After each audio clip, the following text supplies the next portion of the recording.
शांति। 22 अक्टूबर 2025 के ईश्वरीय महावाक्य। पहले सुनते हैं मुरली के मुख्य पॉइंट्स। बाबा ने कहा, कई बहुत अच्छे अच्छे बच्चे भी मुरली नहीं पढ़ते, बाप को भी याद नहीं करते, तभी तो कोई को तीर नहीं लगता। अगर घड़ी घड़ी बाबा का नाम लेकर तुम कोई को समझाओ तो शिव बाबा भी याद रहेगा और सुनने वाले को तीर भी लगेगा। फिर बाबा ने कहा, याद न होने से तुम्हारे में वह जौहर नहीं भरता, नहीं तो तुम्हारा एक ही ऐसा भाषण हो जो कोई भी सुने तो कमाल हो जाए। ऐसे ललकार से भाषण करो। बल मिलता है याद से। इस योग बल से ही तुम विश्व के मालिक बनते हो। बाबा ने फिर रमणीकता के साथ कहा कि अभी तो तुम चींटियां हो, मकोड़े भी नहीं हो, लेकिन अहंकार कितना रहता है। लास्ट में बाबा ने कहा, यह सब कब्रिस्तान होने वाला है, इसलिए देह सहित सभी संबंधों से बुद्धि का योग तोड़ो और एक मुझ बाप को याद करो। परंतु कई बच्चे सारा दिन झरमुई झगमुई में लगे रहते हैं, बाबा को बिल्कुल याद नहीं करते, नाम भी नहीं लेते। और अब सुनते हैं महावाक्यों को विस्तार से। मुरली का सार। मीठे बच्चे, तुम जब किसी को भी समझाते हो या भाषण करते हो तो बाबा बाबा कहकर समझाओ, बाप की महिमा करो, तब तीर लगेगा। प्रश्न, बाबा भारतवासी बच्चों से विशेष कौन से प्रश्न पूछते हैं? उत्तर, तुम भारतवासी बच्चे जो इतने साहूकार थे, सर्वगुण संपन्न, 16 कला संपूर्ण देवता धर्म के थे, तुम पवित्र थे, काम कटारी नहीं चलाते थे, बहुत धनवान थे, फिर तुमने इतना देवाला कैसे निकाला है? कारण का पता है? बच्चे, तुम गुलाम कैसे बन गए? इतना सब धन दौलत कहाँ गवा दिया? ख्याल करो, तुम पावन से पतित कैसे बन गए? तुम बच्चे भी ऐसी ऐसी बातें बाबा बाबा कह दूसरों को भी समझाओ तो सहज समझ जाएंगे। ओम शांति। ओम शांति कहने से भी बाप जरूर याद आना चाहिए। बाप का पहला पहला कहना है मन मना भव। जरूर आगे भी कहा है, तब तो अभी भी कहते हैं ना। तुम बच्चे बाप को जानते हो। जब कहाँ सभा में भाषण करने जाते हो, वो लोग तो बाप को जानते नहीं, तो उनको भी ऐसे कहना चाहिए कि शिव बाबा कहते हैं, वही पतित पावन है। जरूर पावन बनाने के लिए यहाँ आकर समझाते हैं। जैसे बाबा यहाँ तुमको कहते हैं, हे बच्चों, तुमको स्वर्ग का मालिक बनाया था, तुम आदि सनातन देवी देवता धर्म वाले विश्व के मालिक थे, वैसे तुमको भी बोलना चाहिए कि बाबा यह कहते हैं। ऐसे कोई के भाषण का समाचार आया नहीं है। शिव बाबा कहते हैं, मुझे ऊंच ते ऊंच मानते हो, पतित पावन भी मानते हो, मैं आता भी भारत में हूँ और राजयोग सिखलाने आता हूँ। कहता हूँ मामेकम याद करो, मुझ ऊंच बाप को याद करो, क्योंकि वह बाप देने वाला दाता है। बरोबर भारत में तुम विश्व के मालिक थे ना, दूसरा कोई धर्म नहीं था। बाप हम बच्चों को समझाते हैं, हम फिर आपको समझाते हैं। बाबा कहते हैं, तुम भारतवासी कितने साहूकार थे, सर्वगुण संपन्न, 16 कला संपूर्ण देवता धर्म था। तुम पवित्र थे, काम कटारी नहीं चलाते थे, बहुत धनवान थे। फिर बाप कहते हैं, तुमने इतना देवाला कैसे निकाला है? कारण का पता है? तुम विश्व के मालिक थे, अभी तुम विश्व के गुलाम क्यों बने हो? सभी से कर्जा लेते रहते हो। इतने सब पैसे कहाँ गए? जैसे बाबा भाषण कर रहे हैं, वैसे तुम भी भाषण करो तो बहुतों को आकर्षण हो। तुम लोग बाबा को याद नहीं करते हो तो किसको तीर लगता नहीं, वह ताकत नहीं मिलती। नहीं तो तुम्हारा एक ही भाषण ऐसा सुने तो कमाल हो जाए। शिव बाबा समझाते हैं, भगवान तो एक ही है जो दुख हरता सुख करता है, नई दुनिया स्थापन करने वाला है। इसी भारत पर स्वर्ग था, हीरे जवाहरातों के महल थे, एक ही राज्य था, सब शीर खंड थे। जैसे बाप की महिमा अपरम अपार है, वैसे भारत की महिमा भी अपरम अपार है। भारत की महिमा सुनकर खुश होंगे। बाप बच्चों से पूछते हैं, इतना धन दौलत कहाँ गवा दिया? भक्ति मार्ग में तुम कितना खर्चा करते आए हो, कितने मंदिर बनाते हो। बाबा कहते हैं, ख्याल करो तुम पावन से पतित कैसे बने हो। कहते भी हो ना, बाबा दुख में आपका सिमरन करते हैं, सुख में नहीं करते। परंतु दुखी तुमको कौन बनाता है? घड़ी घड़ी बाबा का नाम लेते रहो, तुम बाबा का संदेश देते हो। बाबा कहते हैं, हमने तो स्वर्ग शिवालय स्थापन किया। स्वर्ग में इन लक्ष्मी नारायण का राज्य था ना, तुम यह भी भूल गए हो। तुमको यह भी पता नहीं है कि राधे कृष्ण ही स्वयंवर के बाद लक्ष्मी नारायण बनते हैं। श्री कृष्ण जो विश्व का मालिक था, उनको कलंक बैठ लगाते हो, मेरे को भी कलंक लगाते हो। मैं तुम्हारा सदगति दाता, तुम मुझे कुत्ते बिल्ली कण कण में कह देते हो। बाबा कहते हैं, तुम कितने पतित बन गए हो। बाप कहते हैं, सर्व का सदगति दाता पतित पावन मैं हूँ, तुम फिर पतित पावनी गंगा कह देते हो। मेरे से योग न लगाने से तुम और ही पतित बन पड़े हो। मुझे याद करो तो तुम्हारे विकर्म विनाश होंगे। घड़ी घड़ी बाबा का नाम लेकर समझाओ तो शिव बाबा याद रहेगा। बोलो, हम बाप की महिमा करते हैं। बाप खुद कहते हैं, मैं कैसे साधारण पतित तन में बहुत जन्मों के अंत में आता हूँ। इनके ही बहुत जन्म हैं, यह अब मेरा बना है तो इस रथ द्वारा तुमको समझाता हूँ। यह अपने जन्मों को नहीं जानते हैं।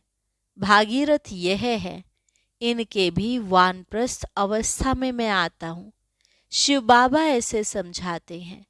ऐसा भाषण किसका सुना नहीं है? बाबा का तो नाम ही नहीं लेते हैं। सारा दिन बाबा को तो बिल्कुल याद ही नहीं करते हैं। झरमुई झगमुई में लगे रहते हैं और लिखते हैं कि हमने ऐसा भाषण किया, हमने यह समझाया। बाबा समझते हैं कि अभी तो तुम चींटिया हो, मकोड़े भी नहीं बने हो, और अहंकार कितना रहता है। समझते नहीं हैं कि शिव बाबा ब्रह्मा द्वारा कहते हैं। शिव बाबा को तुम भूल जाते हो, ब्रह्मा पर झट बिगड़ते हो। बाप कहते हैं, तुम मुझे ही याद करो, तुम्हारा काम है मेरे से, मुझे याद करते हो ना। परंतु तुमको भी पता नहीं है कि बाप क्या चीज है, कब आते हैं। गुरु लोग तुमको कहते हैं कल्प लाखों वर्ष का है, और बाप कहते हैं कि कल्प है ही 5000 वर्ष का। पुरानी दुनिया सो फिर नई होगी, नई सो फिर पुरानी होती है। अब नई दिल्ली है कहाँ? दिल्ली तो जब परिस्तान होगी तब नई दिल्ली कहेंगे। नई दुनिया में नई दिल्ली थी, जमुना घाट पर। उन पर लक्ष्मी नारायण के महल थे, परिस्तान था। अभी तो कब्रिस्तान होना है, सब दफन हो जाने हैं। इसलिए बाप कहते हैं, मुझ ऊंच ते ऊंच बाप को याद करो तो पावन बनेंगे। हमेशा ऐसे बाबा बाबा कहकर समझाओ। बाबा नाम नहीं लेते हो, इसलिए तुम्हारा कोई सुनते नहीं है। बाबा की याद ना होने से तुम्हारे में जोहर नहीं बढ़ता, देह अभिमान में तुम आ जाते हो। बांधेलियां जो मार खाती हैं, वह तुमसे जास्ती याद में रहती हैं, कितना पुकारती हैं। बाप कहते हैं, तुम सब द्रौपदियां हो ना, अब तुमको अपवित्र होने से बचाते हैं। माताएं भी ऐसी कई होती हैं जिनको कल्प पहले भी पूतना आदि नाम दिए थे, तुम भूल गए हो। बाप कहते हैं भारत जब शिवालय था तो उसे स्वर्ग कहा जाता था। यहाँ फिर जिनके पास मकान विमान आदि हैं वह समझते हैं हम स्वर्ग में हैं। कितने मूढ़मती हैं, हर बात में बोलो बाबा कहते हैं। यह हठ योगी तुमको मुक्ति थोड़े ही दे सकते हैं, जबकि सर्व का सद्गति दाता एक है। फिर गुरु किस लिए करते हो? क्या तुमको सन्यासी बनना है या हठ योग सीख कर ब्रह्म में लीन होना है? लीन तो कोई हो नहीं सकता, पार्ट सबको बजाना है। सब एक्टर्स अविनाशी हैं। यह अनादि अविनाशी ड्रामा है। मोक्ष किसको मिल कैसे सकता है? बाप कहते हैं मैं इन साधुओं का भी उद्धार करने आता हूँ। फिर पतित पावनी गंगा कैसे हो सकती? पतित पावन तुम मुझे कहते हो ना। तुम्हारा मेरे से योग टूटने से यह हाल हुआ है। अब फिर मेरे से योग लगाओ तो विकर्म विनाश होंगे। मुक्ति धाम में पवित्र आत्माएं रहती हैं। अभी तो सारी दुनिया पतित है। पावन दुनिया का तुमको मालूम ही नहीं है। तुम सब पुजारी हो, पूज्य एक भी नहीं। तुम बाबा का नाम लेकर सबको सुजाग कर सकते हो। बाप जो विश्व का मालिक बनाते हैं उनकी तुम ग्लानि बैठ करते हो। श्री कृष्ण छोटा बच्चा सर्वगुण संपन्न, वह ऐसा धंधा कैसे बैठ करेगा? और श्री कृष्ण सबका फादर हो कैसे सकता? भगवान तो एक होता है ना। जब तक मेरी श्रीमत पर नहीं चलेंगे तो कट जंक कैसे उतरेगी? तुम सबकी पूजा करते हो तो क्या हालत हो गई है, इसलिए मुझे आना पड़ता है। तुम कितने धर्म कर्म भ्रष्ट हो गए हो। बताओ हिंदू धर्म किसने कब स्थापन किया? ऐसे अच्छी ललकार से भाषण करो। तुमको घड़ी घड़ी बाप याद ही नहीं आता है। कभी कभी कोई लिखते हैं कि हमारे में तो जैसे बाबा ने आकर भाषण किया। बाबा बहुत मदद करते रहते हैं। तुम याद की यात्रा में नहीं रहते हो, इसलिए चींटी मार्ग की सर्विस करते हो। बाबा का नाम लेंगे तभी किसको तीर लगेगा। बाबा समझाते हैं बच्चे तुमने ही ऑल राउंड 84 का चक्र लगाया है, तो तुमको ही आकर समझाना पड़े। मैं भारत में ही आता हूँ। जो पूज्य थे वह पुजारी बनते हैं, मैं तो पूज्य पुजारी नहीं बनता हूँ।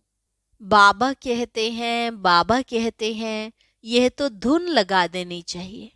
तुम जब ऐसे ऐसे भाषण करो, जब ऐसा हम सुने, तब समझे कि अब तुम चींटी से मकोड़े बने हो।